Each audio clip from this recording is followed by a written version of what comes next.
আসসালামু আলাইকুম আরহামাতুল্লাহ। আমি রাইয়া আবৃত্তি করছি কোনো এক মাকে কবিতাটি।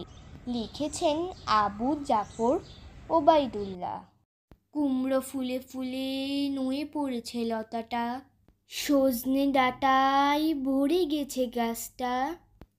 আর আমি ডালের বড়ি শুকিয়ে রেখেছি।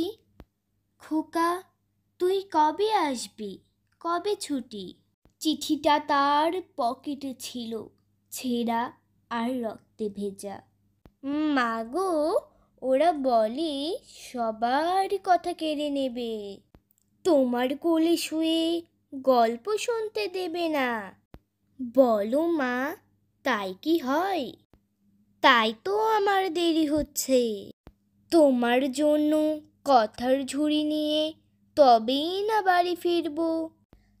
লক্ষ্মী মা, রাগ করো না, মাত্র তো আর কটা দিন। পাগল ছেলে, মা পড়ে আর হাসে, তোর উপরে রাগ করতে পারি? নারিকেলের চেড়ে কোটে উড়কি ধানের মুরকি ভাজে, এটা সেটা আরো কত কি। তার খোকা যে বাড়ি ফিরবে, ক্লান্ত খোকা। কুমড়ো ফুল শুকিয়ে গেছে, ঝরে পড়েছে ডাঁটা, পুঁই লতাটা নেতানো। খোকা, এলি? ঝাপসা চোখে মা তাকায় উঠানে উঠানে, যেখানে খোকার সব শকুনিরা ব্যবচ্ছেদ করে। এখন মার চোখে চৈত্রের রোদ পুড়িয়ে দেয় শকুনিদের।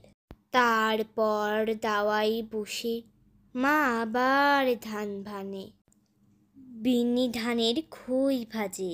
খোকা তার কখন আসে, কখন আসে। এখন মার চোখে শিশির ভোর, স্নেহের রোদে ভিটে ভরেছে।